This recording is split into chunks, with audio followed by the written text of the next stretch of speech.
Captain Sarah Mitchell stood in the hangar, staring at the aircraft that had become the subject of mockery across the entire military base.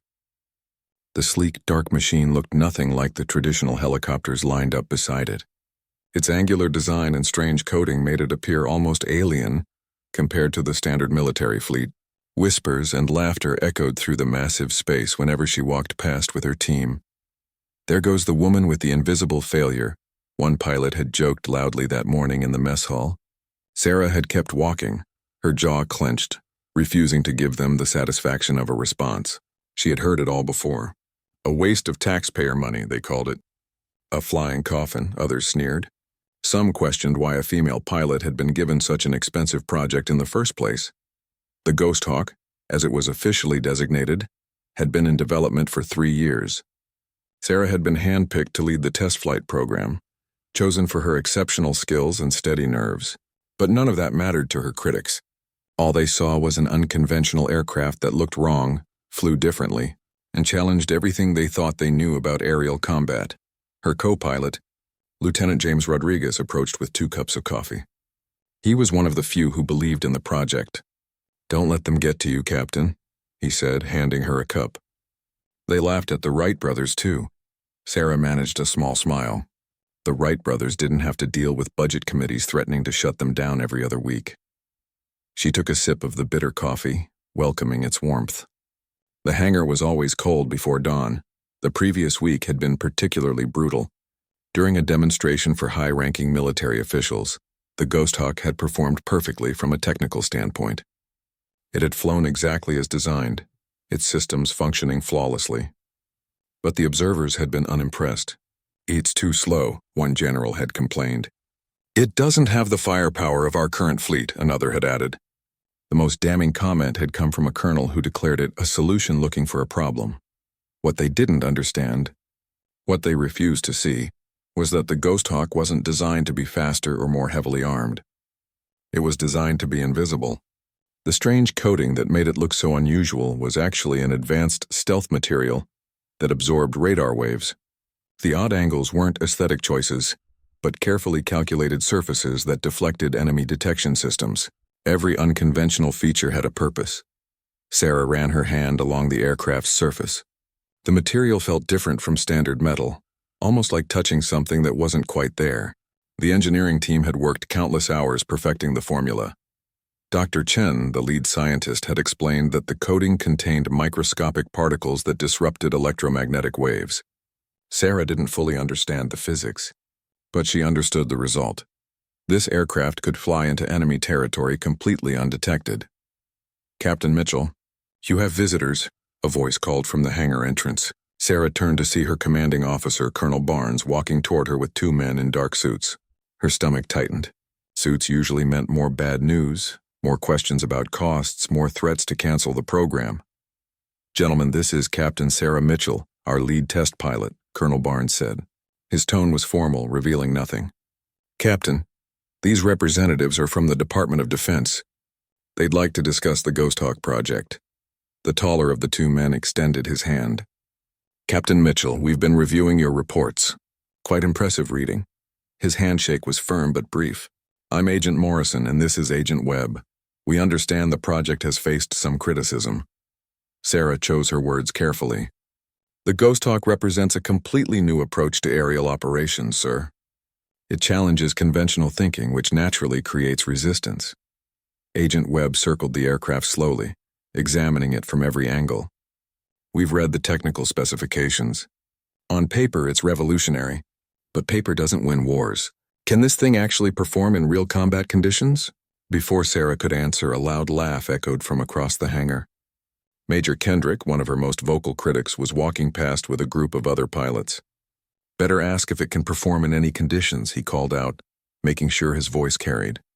"Last I heard, it can barely keep up with a training drone." Sarah felt heat rising in her cheeks, but Agent Morrison raised a hand slightly, signaling her to stay calm. He turned to Major Kendrick with a cold stare that made the pilot's smirk fade. "Major, unless you have classified clearance for this conversation, I suggest you continue on your way." Kendrick's face reddened, but he nodded curtly and moved on, his group following in uncomfortable silence. The hangar suddenly felt very quiet. Colonel Barnes cleared his throat. Captain Mitchell has logged over 200 hours in the Ghosthawk. Her performance reports are exemplary. The aircraft has met or exceeded every technical specification we've set. But has it proven its worth in realistic scenarios? Agent Webb pressed. All the stealth technology in the world doesn't matter if the aircraft can't complete missions. Sarah stepped forward. Sir, with respect, we haven't been given the opportunity to demonstrate the Ghosthawk's true capabilities. Every test has been conducted in controlled environments with observers who expect it to perform like conventional aircraft. It's like judging a submarine by how well it drives on roads. Agent Morrison's expression remained neutral, but something flickered in his eyes. Interest, perhaps. What would you need to prove its worth, Captain? A real mission, Sarah said without hesitation. Not a demonstration or a test flight. Something that actually requires the Ghosthawk's unique capabilities. Give us a scenario where stealth matters more than speed or firepower, and I'll show you what this aircraft can do. The two agents exchanged glances. Agent Webb pulled out a tablet and tapped the screen several times. There may be something, he said slowly. A situation that's developed in the past 48 hours. High priority, maximum risk, politically sensitive. Colonel Barnes straightened. What kind of situation? The kind that could start a war if handled incorrectly, Agent Morrison replied. The kind where sending in a conventional strike force would be detected immediately and provoke an international incident. The kind where we need someone to get in and out without anyone knowing they were ever there. Sarah's pulse quickened. This was it. The opportunity she'd been waiting for. The Ghosthawk was designed for exactly that type of mission, sir. Agent Webb looked skeptical. This isn't a training exercise, Captain. If you fail, people die. If you're detected, it could destabilize an entire region. Are you really confident enough in this untested aircraft to stake lives on it? The question hung in the air. Sarah thought about all the mockery, all the doubts, all the sleepless nights spent going over systems and procedures. She thought about her team, about the engineers and technicians who had poured their expertise into every rivet and wire. She thought about the Ghosthawk itself waiting silently behind her, ready to prove everyone wrong. Yes, sir, she said firmly. I am. The briefing room was packed with personnel Sarah had never seen before. Intelligence analysts, tactical coordinators, communication specialists, all sitting around a long table covered with maps and satellite photos. The lights dimmed as Agent Morrison activated a large screen at the front of the room. 3 days ago, a civilian aircraft went down in the Karzai Mountains, he began. The screen showed rugged, snow-covered terrain that looked impossible to navigate. On board was Ambassador Richard Hartley and his diplomatic team, returning from peace negotiations with a neighboring country. Initial reports suggested mechanical failure, but our intelligence indicates otherwise. The screen changed to show wreckage scattered across a mountainside. This was no accident. The aircraft was shot down by a rogue militant group operating in the region. They're holding Ambassador Hartley and 3 staff members hostage in a fortified compound approximately 12 miles from the crash site. Colonel Barnes leaned forward. Why haven't we sent in a rescue team? Because the compound is located 3 miles inside hostile territory, Agent Webb replied. Any conventional approach would be detected long before we reached it. The militants have sophisticated radar systems, likely provided by foreign adversaries. If they detect an incoming force, they'll execute the hostages and disappear into the mountain caves. Sarah studied the terrain maps carefully. The compound was situated in a valley surrounded by steep cliffs. Only 2 access routes, both heavily monitored. It was a fortress specifically chosen to be impenetrable, Agent Morrison continued. The political situation is extremely delicate. The neighboring country's government is fragile, barely maintaining control over their own military. If we launch a traditional rescue operation with fighter jets and helicopters, they'll consider it an act of war. Their military has already mobilized to the border. One wrong move and we're looking at a regional conflict. So we need to extract the hostages without anyone knowing we were there, Lieutenant Rodriguez said quietly beside Sarah. Ghost in, ghost out. Exactly, Agent Morrison confirmed. The mission window is narrow. Intelligence suggests the militants plan to move the hostages in 72 hours, taking them deeper into cave systems where we'll never find them. After that, Ambassador Hartley and his team are lost. A tactical analyst named Captain Brooks spoke up. Even with stealth capabilities, how does the Ghosthawk help? The compound is surrounded by armed guards. You can't fly invisible people. Sarah had been thinking the same thing. What's the guard rotation? How many militants are we talking about? Agent Webb pulled up thermal imaging from a satellite pass. Approximately 30 to 40 fighters.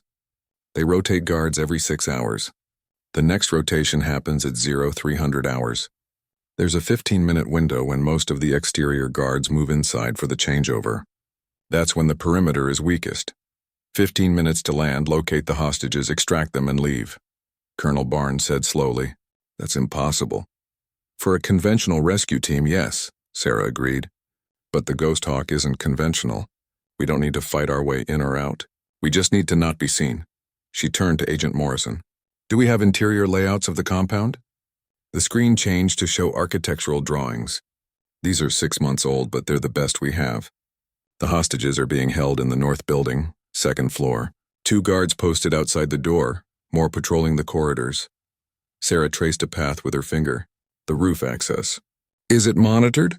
No thermal signatures detected on the roof itself, the analyst confirmed.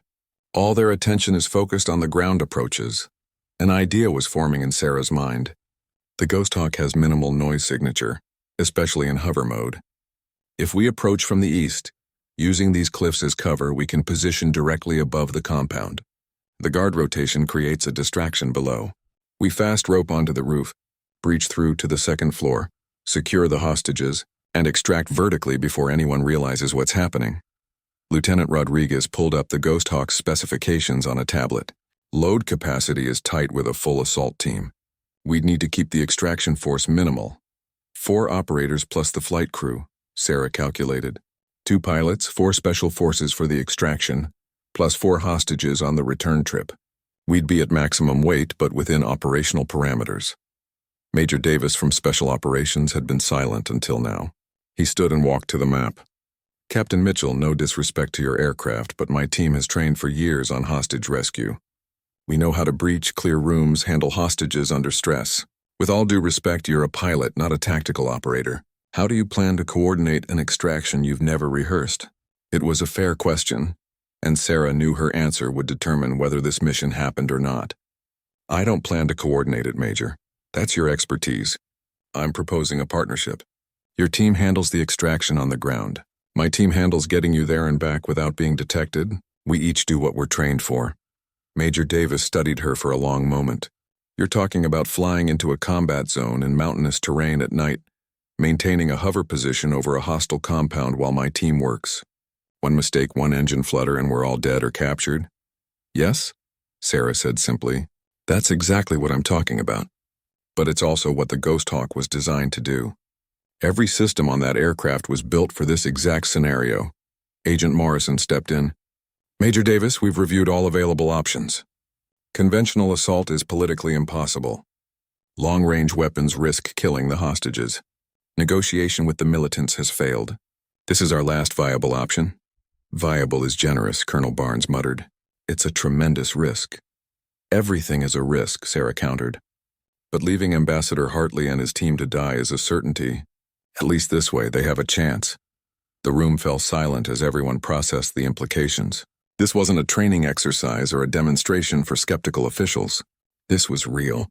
Lives hung in the balance, and the aircraft that everyone had mocked might be their only hope. Major Davis finally nodded. I need to brief my team and see this Ghosthawk up close. If it's everything you claim, and if my operators feel confident in the platform, we'll do it. But I'm not risking my people on promises and untested technology. Fair enough, Sarah agreed.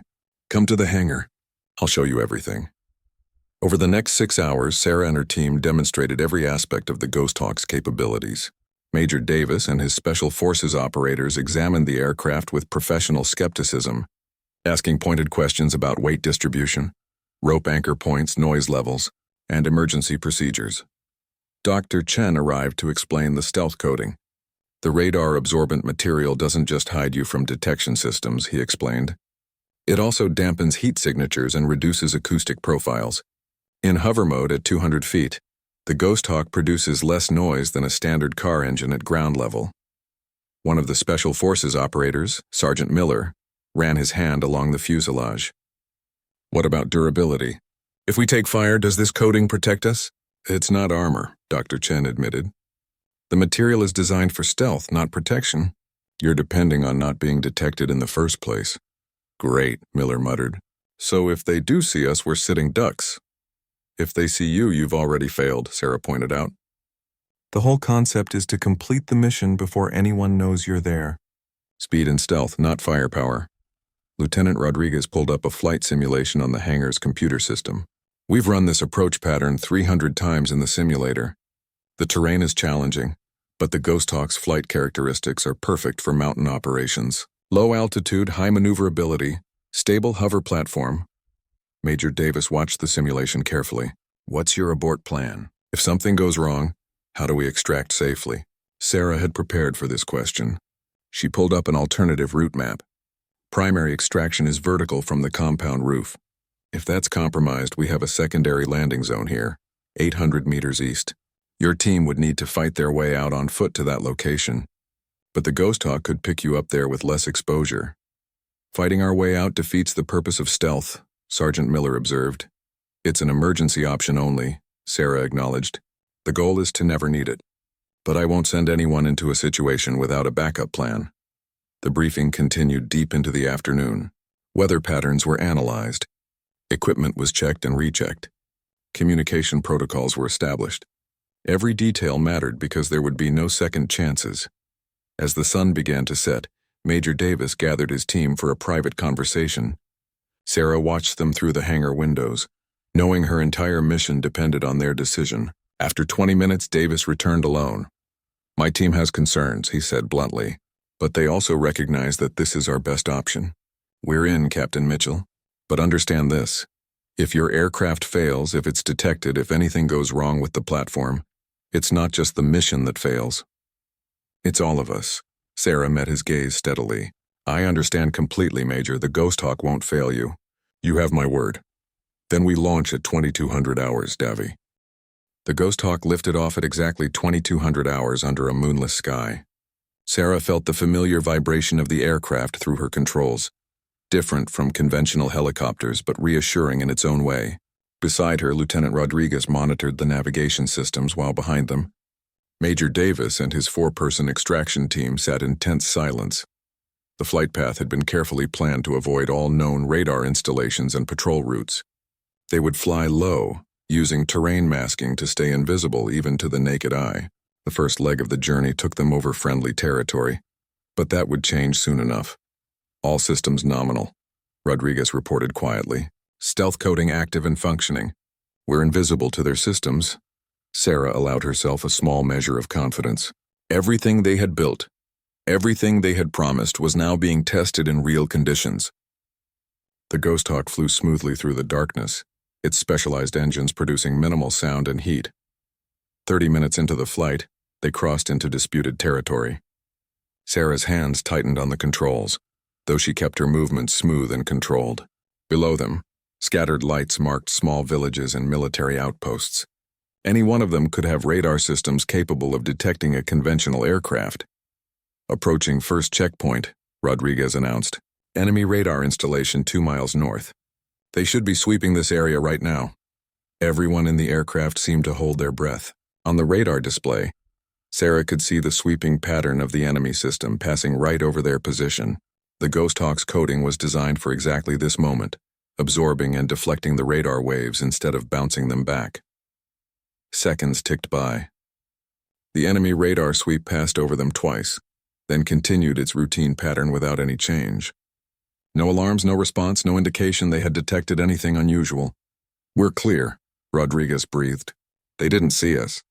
The stealth system works. From the cargo area, Sarah heard Sergeant Miller mutter, I'll be damned. The invisible flying machine actually works. But there was no time for celebration. They still had 90 minutes of flight time ahead, crossing increasingly hostile territory. Sarah focused on the terrain, using the Ghosthawk's advanced navigation system to thread through mountain valleys and stay below radar coverage. The landscape below grew more rugged as they approached the Karzai Mountains. Jagged peaks rose on either side, creating dangerous wind patterns that could slam an aircraft into rock walls without warning. Sarah had studied this terrain in the simulator. but flying through it in reality was entirely different. A sudden downdraft caught the Ghosthawk, dropping them 50 feet in seconds. Sarah compensated smoothly, her training taking over as she adjusted power and angle to stabilize the aircraft. Behind her, she heard equipment shifting and the operators bracing themselves. "Sorry about that," she said calmly. "Mountain winds. It's going to get rougher as we get closer to the target." Major Davis's voice came through the intercom. "Just get us there in one piece, Captain. We'll handle the rest." Another radar installation appeared on their sensors, this one more sophisticated than the first. Sarah altered course slightly, using a narrow canyon to shield them from detection. The Ghosthawk's small size became an advantage here, allowing them to fly through spaces where larger aircraft would never fit. "Target zone approaching," Rodriguez reported. 20 minutes to insertion point. Enemy radio traffic is minimal. No indication of heightened alert status. Sarah began a gradual descent, bringing the Ghosthawk lower as they neared the hostile compound. The pre-mission intelligence had identified the optimal approach vector, coming from the east where the mountain cliffs would hide their approach until the last possible moment. At 15 minutes out, Sarah throttled back to reduce their already minimal acoustic signature even further. The Ghosthawk seemed to glide through the darkness, more shadow than machine. Through her night vision equipment, she could see the terrain below in shades of green, counting down the landmarks that marked their progress. 10 minutes to insertion, she announced. "Extraction team, prepare for deployment." Behind her, she heard the sounds of final equipment checks, ropes being positioned, weapons being readied, communications being verified. These operators had done this hundreds of times, but never from an aircraft like this, never in conditions like these. Rodriguez pulled up the thermal imaging of the target compound. "Guard positions confirmed. Rotation should begin in approximately 8 minutes. We need to be in position before that starts." Sarah brought the Ghosthawk around the final cliff wall, and suddenly the compound was visible ahead. Even through night vision, it looked formidable. High walls, guard towers, armed patrols moving in organized patterns. The intelligence reports had been accurate, but seeing it in person made the danger more real. 5 minutes to insertion point, Sarah said, her voice steady despite the adrenaline coursing through her system. Beginning final approach. She guided the Ghosthawk higher, climbing to position them directly above the compound. This was the most vulnerable moment. If anyone looked up, if any sensor detected them, the mission would fail instantly. But the Ghosthawk's stealth coding and minimal noise signature were designed for exactly this situation. 200 feet above the compound, Sarah brought the aircraft into a stable hover. The specialized stabilization systems kept them perfectly positioned, despite the mountain winds that buffeted the fuselage. Below, through the thermal imaging, she could see guards beginning to move toward the interior buildings for the rotation change. "Guard rotation beginning," Major Davis confirmed. "Stand by for deployment." Rodriguez monitored all the systems simultaneously. "Hover stable. Stealth coding functioning normally. No enemy response detected. You're clear for insertion." Sarah held the Ghosthawk perfectly steady as the cargo door opened.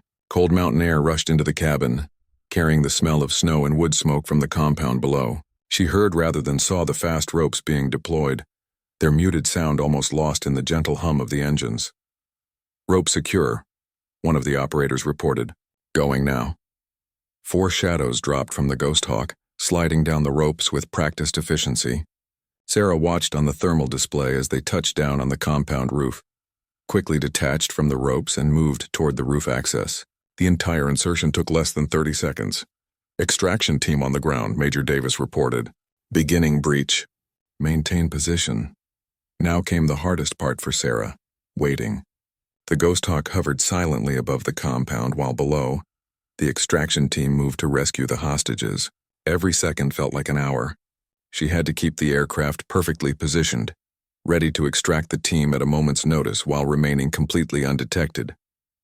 Rodriguez monitored the compound's communication frequencies. "Still no alarm.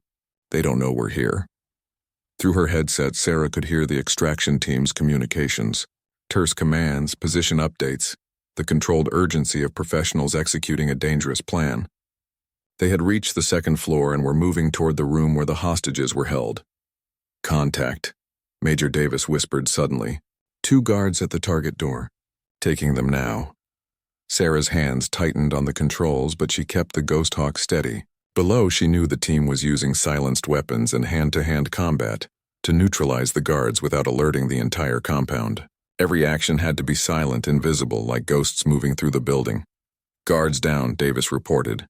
Breaching target room now. More agonizing seconds passed. Sarah glanced at the chronometer. The guard rotation would be complete in 6 minutes. After that, the exterior patrols would resume and someone might notice the ropes hanging from apparently empty air above the compound. "We have the hostages," Davis suddenly announced. 4 packages secured. Ambassador is conscious and mobile. Beginning extraction. Rodriguez pulled up the thermal display showing the interior of the building. Sarah could see the heat signatures of the team and the rescued hostages moving back toward the roof access. They were moving as fast as possible while keeping the hostages calm and quiet. Then something went wrong. On the communications frequency, Sarah heard shouting in a foreign language. An alarm began to sound from somewhere in the compound. "We're compromised," Davis said urgently. "Someone found the guards. Moving to emergency extraction now."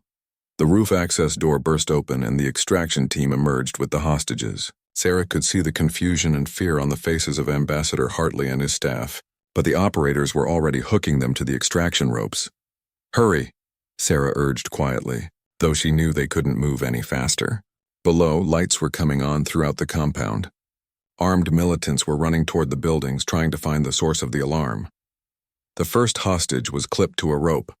An operator activated the automated retrieval system, and the figure was pulled rapidly upward toward the hovering Ghosthawk. Sarah watched the perimeter guards, praying they wouldn't look up. The stealth coating made the aircraft nearly invisible, but the ropes and ascending hostages were visible to anyone who glanced at the sky. 3 hostages were aboard now, pulled through the cargo door by the crew. Just Ambassador Hartley and the extraction tee. The Ghosthawk touched down at the base just as the first light of dawn began to paint the eastern sky. Sarah guided the aircraft into the hangar with the last reserves of her concentration, every muscle in her body aching from the hours of intense focus. The moment the landing gear settled, the hangar erupted in activity.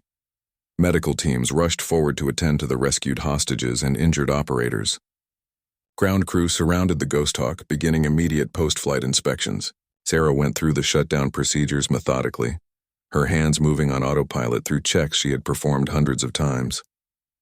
"Hell of a flight, Captain," Rodriguez said quietly beside her. His face was drawn with fatigue, but his eyes were bright with the satisfaction of success. "We actually did it." Sarah nodded slowly, still processing everything that had happened. "We did. The Ghosthawk performed exactly as designed. Dr. Chen and his team deserve medals for that stealth coating." As they climbed out of the cockpit, Sarah noticed the unusual number of people gathered in the hangar. Not just the normal ground crew and support staff, but officers, officials, even some of the pilots who had been so quick to mock the Ghosthawk just days before. Word of the mission had clearly spread fast. Major Kendrick stood near the front of the crowd, the same pilot who had laughed at the aircraft so openly. His face was unreadable now, caught somewhere between shame and disbelief. Sarah caught his eye for a moment but said nothing. The mission spoke for itself. Colonel Barnes pushed through the crowd, followed closely by Agents Morrison and Webb. The colonel's normally stern expression had softened into something approaching pride. "Captain Mitchell, preliminary reports indicate a complete success. All 4 hostages recovered. Minimal casualties, 0 political complications. Outstanding work." "Thank you, sir," Sarah said, exhaustion making her words simple. The Ghosthawk performed flawlessly. All systems functioned as predicted. Agent Morrison stepped forward. "Captain, Ambassador Hartley has already sent a preliminary report to the State Department. He specifically mentioned that conventional rescue methods would have been impossible. Your aircraft accomplished what no other platform could have done." Major Davis approached with his team, still in their tactical gear. "Captain Mitchell, I owe you an apology. I had my doubts about your bird, but what we just pulled off wouldn't have been possible in any other aircraft. The stealth capabilities, the stable hover platform, the minimal acoustic signature, everything you promised was true. My team and I are alive because the Ghosthawk worked exactly as you said it would." Sarah shook his offered hand. "Your team executed perfectly under extreme pressure, Major. The aircraft is just a tool. You're the ones who made the mission succeed." Dr. Chen appeared from somewhere in the crowd. his usually calm demeanor replaced with barely contained excitement. "Captain, I need to see the aircraft immediately." "I want to verify that the stealth coating held up under combat conditions. If it performed as designed even after taking ground fire, the implications are enormous." "The coating is fine, Dr. Chen," Sarah assured him. "A few rounds impacted the fuselage, but nothing penetrated. The material seems to have maintained its integrity throughout the mission." The scientist was already moving toward the Ghosthawk, pulling out specialized diagnostic equipment. Sarah watched him go with a faint smile. For Dr. Chen, the successful rescue was secondary to the successful performance of his technology. Agent Webb was studying Sarah with an appraising look. "Captain, I'll be honest. When we first came here, I didn't think this would work. The technology seemed too experimental, too untested for such a critical mission. But you believed in it, and you were right. That kind of confidence in an unproven platform takes either exceptional courage or exceptional understanding of the technology. Maybe both. Or maybe just stubbornness," Sarah replied. "I've been flying the Ghosthawk for months. I know what it can do." Everyone else saw an ugly, unconventional aircraft that didn't fit their expectations. "I saw a tool designed for a specific purpose, and I trusted the engineers who built it." The hangar had grown quiet now, with everyone listening to the conversation. Colonel Barnes cleared his throat. "Captain, there will be a full debriefing in 2 hours. I know you're exhausted, but we need detailed reports while the mission is still fresh in everyone's minds." Sarah nodded acceptance. 2 hours would give her just enough time for a shower and some coffee. Maybe some food, though she wasn't sure her stomach could handle anything substantial yet. The adrenaline was fading, leaving behind bone-deep weariness. As the crowd began to disperse, Sarah noticed Major Kendrick lingering near the Ghosthawk. He seemed to be struggling with something, opening his mouth to speak, then closing it again. Finally, he approached. "Captain Mitchell," he began, clearly uncomfortable, "I was wrong about your aircraft. About the whole program. I said some things that were disrespectful and unprofessional. I let my prejudices cloud my judgment." He paused, then continued with obvious difficulty. "You proved me wrong in the best possible way. That was one hell of a mission, and I'm glad I was wrong." Sarah studied him for a moment. She could have been petty, could have thrown his mockery back in his face. But she was too tired for that, and besides, his apology seemed genuine. "Thank you, Major, I appreciate that. The Ghosthawk isn't meant to replace conventional aircraft. It's meant to handle the missions where conventional approaches don't work. Different tools for different jobs." Kendrick nodded and walked away, looking relieved. Sarah watched him go, then turned back to the Ghosthawk. Ground crew were already swarming over it, documenting every mark, every impact, every sign of stress from the mission. The aircraft looked battle-worn now, no longer the pristine machine that had been mocked in this very hangar. Lieutenant Rodriguez appeared at her elbow with 2 fresh cups of coffee. "Thought you might need this before the debriefing. It's going to be a long day." Sarah accepted the cup gratefully. "Thanks, how are you holding up?" "Exhausted, exhilarated, and still a bit in shock that we pulled it off," Rodriguez admitted. "When those bullets started flying and we were just hanging there in the hover, I had about 10 seconds of pure terror thinking this was how it ended. But the Ghosthawk just absorbed it and kept flying. Incredible engineering." They stood in companionable silence for a moment, watching the organized chaos around the aircraft. Sarah's mind was already racing ahead to the debriefing, to the questions she would need to answer, to the reports that would need to be written. But underneath all that was a deep sense of satisfaction. The Ghosthawk had proven itself.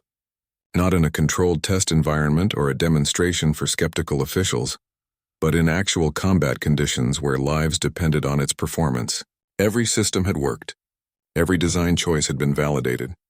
The aircraft that had been ridiculed as a waste of money had just accomplished something impossible. Ambassador Hartley emerged from the medical area, still wrapped in a thermal blanket but walking under his own power.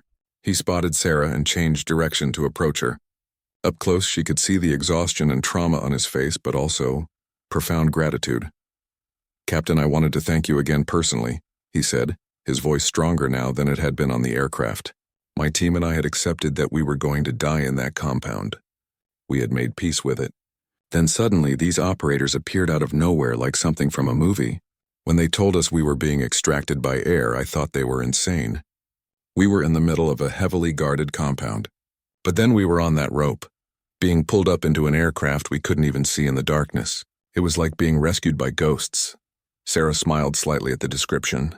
That's exactly what the Ghosthawk was designed to be, sir. A ghost that slips in and out without being detected. I'm just glad we got to you in time. The militants will never understand what happened, Hartley continued. Their radar didn't detect you. Their guards didn't see you until it was too late. As far as they're concerned, you appeared out of thin air, took us, and vanished. That kind of capability changes the entire dynamic of hostage situations. Agent Morrison had been standing nearby, listening. Now he stepped forward. Ambassador, the medical team wants you back for more tests. Captain Mitchell has a debriefing to attend. Hartley nodded but extended his hand to Sarah. Whatever they say about you or that aircraft in the future, Captain, remember this. You saved 4 lives today. Not might have, not possibly, but definitely saved them. That matters more than any technical specification or budget report. After he left, Sarah stood alone for a moment in the hangar. The ground crew continued their inspections, their voices a low murmur of technical jargon and excited observations. The Ghosthawk sat silently in their midst, no longer just the experimental aircraft, but a proven combat platform. She thought about all the mockery, all the budget meetings where officials had questioned every dollar spent, all the pilots who had laughed at the unconventional design. Part of her wanted to feel vindicated, to rub their faces in the success.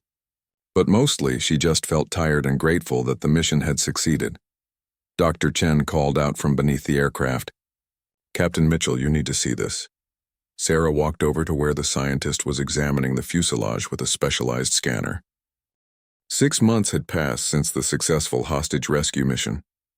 The military base that had once echoed with mockery of the Ghosthawk program now housed a specialized hangar complex dedicated entirely to stealth operations. Sarah stood on an observation platform overlooking the facility, watching as 3 new Ghosthawk aircraft underwent final systems checks. The transformation had been remarkable. What started as a single experimental aircraft ridiculed by conventional pilots had evolved into a full operational squadron. The program that had been on the verge of cancellation was now receiving priority funding and recruiting the best pilots and crew members from across the military. Lieutenant Rodriguez, now promoted to captain and serving as Sarah's executive officer, joined her on the platform. The 4th and 5th aircraft are scheduled for delivery next month. Production is actually ahead of schedule for once. Dr. Chen says the manufacturing process has been refined significantly since the original prototype. Sarah nodded, still taking in the sight of the expanded operation. Each Ghosthawk represented not just advanced technology, but a validation of thinking differently. The aircraft that everyone had said would never work was now the foundation of an entirely new approach to military operations. How's the new pilot training progressing? She asked. Rodriguez pulled up a report on his tablet. Better than expected. We have 12 pilots in the program now, all hand-selected from various branches. They're adapting well to the Ghosthawk's unique flight characteristics. The biggest challenge is getting them to stop thinking like conventional pilots and start thinking like ghosts. Sarah smiled at the description. It was exactly the mindset shift that had been necessary for her own success with the aircraft. Flying the Ghosthawk required patience and precision rather than speed and aggression. It meant thinking 3 steps ahead, planning routes that avoided detection rather than relying on firepower to blast through opposition. What's our mission status? Sarah asked. 2 operations in the planning stages, Rodriguez reported. 1 is a reconnaissance mission over disputed territory. Intelligence needs detailed imaging of a suspected weapons facility, but sending in satellites or conventional aircraft would reveal that we're interested in the location. The Ghosthawk can fly directly over the site without being detected and gather the data we need. And the second? Rodriguez's expression grew more serious. Another hostage situation. 3 aid workers captured by militant forces in a coastal region. The location is heavily defended and surrounded by civilian population. Any conventional rescue attempt would result in heavy casualties. Command wants us to evaluate whether a Ghosthawk insertion is feasible. Sarah felt the familiar mix of excitement and concern that came with planning dangerous missions. The hostage rescue that had proven the Ghosthawk's worth had also established a precedent. Now, whenever there was a situation that conventional forces couldn't handle, her team was called in. Set up a planning session for tomorrow, she decided. I want full intelligence reports, satellite imaging, and weather data for the coastal region. If we're going in, I want to know every detail, a voice called from below. Captain Mitchell, you have a visitor in your office. Says it's urgent. Sarah descended from the observation platform and made her way to the administrative building. Her office was still somewhat bare, as she spent most of her time in the hangar or flying. But sitting in one of the chairs was Agent Morrison, looking as serious as ever. "Agent Morrison," Sarah greeted him. "I wasn't expecting you." "Is this about one of the upcoming missions?" Morrison stood and shook her hand. "No, Captain. This is about something bigger. The success of the Ghosthawk program has attracted attention at the highest levels of government. There's a situation developing that requires not just one aircraft, but your entire squadron working together. It's unprecedented and extremely dangerous." Sarah gestured for him to sit and took her own seat behind the desk. "I'm listening." Morrison pulled out a classified folder and slid it across the desk. 3 weeks ago, a commercial airliner was hijacked over international waters. 247 passengers, including several high-ranking officials from allied countries. The hijackers forced the plane to land at an abandoned airfield on a small island controlled by a hostile government. "Why haven't I heard about this?" Sarah asked, scanning the documents. "Total media blackout," Morrison explained. "The governments involved don't want the public to know how vulnerable commercial aviation still is. The hijackers are demanding the release of imprisoned terrorists from 6 different countries. If their demands aren't met within 72 hours, they'll start executing passengers." Sarah looked up from the documents. 72 hours from now or from 3 weeks ago? From now. The situation has been in negotiation for the past 3 weeks, but talks have broken down. The hijackers know that conventional rescue is impossible. The island has sophisticated radar systems and anti-aircraft defenses. Any military approach would be detected miles away, giving them time to kill hostages. The airfield is exposed with no cover for ground insertion. It's a fortress specifically chosen to prevent rescue attempts. Sarah studied the satellite images of the island. The airfield sat in the center, surrounded by open terrain. Guard towers were visible around the perimeter. The hijacked airliner sat on the tarmac, isolated and vulnerable. "You're thinking multiple Ghosthawks for a coordinated insertion?" "It's the only option we have," Morrison confirmed. "Intelligence indicates approximately 20 hijackers, heavily armed and organized. They're rotating guards constantly and keeping the passengers on the aircraft, using them as human shields. We need a rescue operation that gets your team onto that plane before the hijackers can react." Sarah's mind was already working through the tactical challenges. One Ghosthawk had successfully rescued 4 hostages from a building, but 247 passengers from an aircraft in an exposed location, defended by prepared and organized hijackers, was exponentially more difficult. "We'd need at least 4 Ghosthawks," she said, thinking aloud. "Multiple insertion points to divide the hijackers' attention. Specialized teams for different sections of the aircraft. Perfect timing and coordination. And we'd still be operating at the absolute limit of what the aircraft can do." "Can it be done?" Morrison asked directly. Sarah was quiet for a long moment, studying the intelligence reports. Every instinct told her this was too dangerous, too complex, with too many variables that could go wrong. But she also knew that conventional approaches had already been ruled out. If her team didn't attempt this rescue, those passengers would die. "It can be done," she finally said, "but I'll need complete operational control. My team plans the mission, selects the approach, and executes without interference from politicians or officials second-guessing our decisions." Morrison nodded. "You'll have it. The President has authorized you to use whatever resources you need. This operation has the highest priority classification. When do we launch?" "You have 60 hours to plan and execute," Morrison said. "After that, the hijackers have promised to start killing passengers every hour until their demands are met. The clock is already running." After Morrison left, Sarah immediately jouted her team. Within an hour, her office was filled with pilots, tactical operators, intelligence analysts, and engineers. The satellite images of the island were displayed on every available screen. "This is the most complex operation we've ever attempted," Sarah told the assembled group. "We're not just extracting a small team this time. We're talking about getting nearly 250 people off that aircraft and away from the island before hostile forces can respond. It's going to require perfect coordination between multiple Ghosthawks and ground teams." Major Davis, who had led the extraction team on the original hostage rescue and was now permanently assigned to the squadron, studied the images carefully. "The aircraft has 4 exit points, 2 main doors, 2 emergency exits over the wings.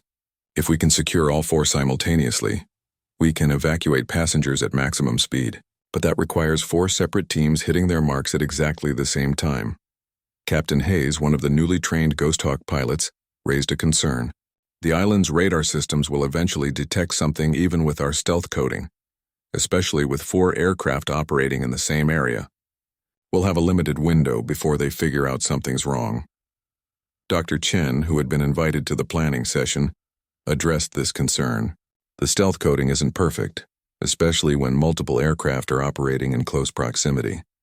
However, I've been working on a new application that creates electromagnetic interference that mimics natural phenomena. If we deploy it correctly, their radar will show storm activity instead of aircraft. Sarah absorbed all the input, mentally constructing a plan. Here's what I'm thinking. We approach from 4 different vectors, staying low over the water to minimize radar exposure.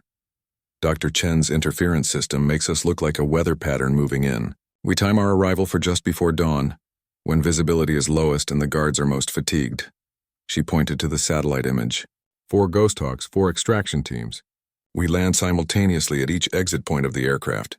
Teams breach and secure their sections, moving passengers to. The 4 Ghosthawks lifted off together just after midnight, flying in a loose formation over dark waters. Sarah led the flight in Ghosthawk 1, with Captain Rodriguez as her co-pilot. Behind them, Ghosthawks 2 through 4 followed at precise intervals, each carrying a specialized extraction team and equipment for the mission ahead. The flight to the island would take 90 minutes, giving Sarah plenty of time to review the plan and worry about everything that could go wrong. 247 lives depended on flawless execution. One mistake, one delay, one unexpected complication, and people would die. All aircraft communications check, Sarah transmitted on the secure channel. Ghosthawk 2, check, came Captain Hayes' voice. Ghosthawk 3, check, confirmed Lieutenant Park. Ghosthawk 4, check, finished Captain Williams. Rodriguez monitored the navigation systems and weather data. Conditions are optimal. Light cloud cover will help mask our approach. Wind is calm. Dr. Chen's interference system is ready to activate on your command. Sarah glanced at the chronometer. They were exactly on schedule. Behind her in the cargo area, Major Davis and his team sat in focused silence, mentally preparing for what lay ahead. These operators had done this before, but never on this scale. Approaching first waypoint, Rodriguez announced. Beginning descent to wavetop altitude. The 4 Ghosthawks dropped lower, flying just 50 feet above the ocean surface. At this altitude, they were below most radar coverage, and the stealth coding made them nearly impossible to detect. The formation spread out, each aircraft taking a different approach vector toward the island. Through her night vision equipment, Sarah could see the dark water rushing past beneath them. The Ghosthawk's instruments showed they were invisible to the island's radar systems, but she knew that would change once they got closer, and Dr. Chen activated the interference protocol. 30 minutes to target, she announced to all aircraft. Final systems check. Each Ghosthawk reported ready. Sarah went through her own pre-combat checklist, verifying that every system was functioning perfectly. The stealth coding showed normal performance. Engines were operating at optimal levels. Communication systems were secure. Weapons were armed but would only be used as a last resort. The plan was elegant in its simplicity. 4 aircraft, 4 insertion points, 4 teams working simultaneously. They would land beside the hijacked airliner at exactly the same moment, deploy their teams, and begin evacuating passengers while the hijackers were still trying to understand what was happening. Speed and surprise were their only advantages. 15 minutes to target, Rodriguez called out. Island radar systems are active. They haven't detected us yet. Sarah keyed the command channel. All aircraft, prepare to activate interference system on my mark. Remember, once we light it up, we have maybe 15 minutes before they realize it's artificial. Make every second count. Ghosthawk 2, roger. Ghosthawk 3, roger. Ghosthawk 4, roger. The island appeared on the horizon, a dark mass against the starlit sky. Sarah could see lights around the airfield perimeter, and the illuminated bulk of the hijacked airliner sitting on the tarmac. Somewhere inside that aircraft, 247 people waited, unaware that rescue was moments away. 10 minutes to target. Activating interference system. Now. Dr. Chen's technology came online across all 4 aircraft simultaneously. On the island's radar screens, Sarah knew they would suddenly show what appeared to be a localized storm system moving toward the island. natural electromagnetic interference that would mask the Ghosthawk's approach. Island radar is confused, Rodriguez reported, monitoring their communications frequencies. They're discussing the unexpected weather. They're not alarmed yet. The 4 Ghosthawks separated now, each taking its assigned approach path. Sarah swung wide to come at the aircraft from the north, while the other 3 positioned for southern, eastern, and western approaches. The precision required was extreme. They needed to arrive within seconds of each other for the plan to work. 5 minutes to target. All aircraft report position. Each Ghosthawk confirmed they were on course and on schedule. Sarah could feel her pulse accelerating but kept her breathing steady and controlled. This was what all the training had been for. This was what the Ghosthawk had been designed to accomplish. 2 minutes. Final approach beginning. Sarah brought the Ghosthawk lower, using the darkness and her night vision to navigate toward the northern exit of the hijacked aircraft. She could see guards patrolling the perimeter, but they were looking outward for threats approaching from the ground, not expecting anything from the air. 1 minute. All teams prepare for insertion. Behind her, she heard the extraction team readying their equipment. Ropes were positioned at the doors. Breaching tools were checked one last time. Every operator knew exactly what they needed to do in the next 10 minutes. 30 seconds. Final positioning. The 4 Ghosthawks converged on the aircraft from different directions, approaching in perfect synchronization. Sarah's hands moved with practiced precision on the controls, bringing her aircraft into a stable hover just 10 feet from the passenger door. 10 seconds. Stand by. Sarah counted down silently, watching the other Ghosthawks settle into their positions around the hijacked airliner. The timing was perfect. The hijackers inside had no idea what was about to happen. Execute, execute, execute. All 4 Ghosthawks touched down simultaneously. Extraction teams burst from the cargo doors, fast roping to the ground and racing toward their assigned entrances. Breaching charges were placed with expert speed. Sarah kept the Ghosthawk in a low hover, ready to lift off at a moment's notice but providing a stable platform for the operation. The breaching charges detonated in 4 coordinated explosions, not loud enough to wake the entire island, but enough to blow open the aircraft doors. Extraction teams flooded inside, weapons ready, moving with aggressive efficiency. Contact. Major Davis's voice came through the radio. Hijackers in the forward cabin. Taking them down now. Sarah heard suppressed gunfire through the communication system. The operators were using silenced weapons to neutralize hijackers without creating panic among the passengers. It was surgical, professional, and absolutely necessary. Passengers are terrified but cooperating, another team leader reported. Beginning evacuation through exit 2. Sarah watched as the first passengers emerged from the aircraft, guided by operators who were simultaneously protective and urgent. An older woman stumbled on the stairs and an operator caught her smoothly, helping her to the waiting Ghosthawk. Children were being carried. Business travelers clutched laptop bags like lifelines as they hurried toward rescue. We have armed resistance in the rear cabin, Ghosthawk 3's team reported. Multiple hijackers barricaded with hostages. Engaging now. This was the nightmare scenario. Sarah could hear the tension in the team leader's voice as they worked to neutralize the threat without harming passengers. Every second counted. Every decision mattered. Hijackers neutralized, came the report after what felt like an eternity but was actually less than a minute. Rear cabin is secure. Continuing evacuation. Passengers were streaming toward all 4 Ghosthawks now. Sarah's aircraft was filling rapidly with people who looked shell-shocked, but were following the operator's instructions. A mother clutched 2 small children, tears streaming down her face as an operator helped them aboard.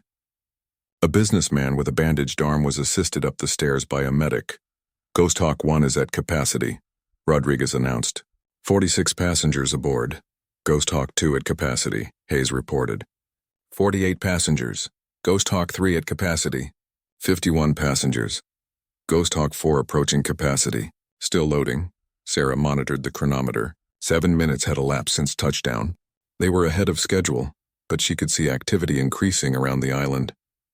Lights were coming on in guard towers. Vehicles were moving toward the airfield.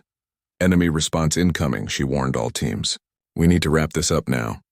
Last passengers boarding Ghosthawk 4, Williams reported. We have everyone. Repeat, all passengers accounted for. All teams, extract now, Sarah ordered. Get your people aboard and get airborne. The extraction teams moved with practiced urgency, doing final head counts and securing the Ghosthawk's cargo areas. Sarah could see headlights approaching the airfield now. The island's security forces had finally realized something was wrong and were responding. Ghosthawk 4 is lifting off, Williams announced. Ghosthawk 3 airborne. Park confirmed. Ghosthawk 2 departing, Hayes added. Sarah waited until all her passengers were secured, then increased power to the Ghosthawk's engines.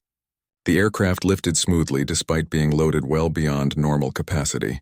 Behind them, the hijacked airliner sat empty on the tarmac, its doors blown open, a crime scene that would confuse investigators for weeks. All aircraft, form up and head for home, Sarah transmitted. Maximum speed. We're not out of this yet. The 4 Ghosthawks accelerated away from the island, flying low over the water. Behind them, confusion erupted as security forces reached the airfield and discovered the passengers gone. Radio communications exploded with panicked voices trying to understand what had happened. Island radar is actively searching for us, Rodriguez reported. The interference system is degrading. They're starting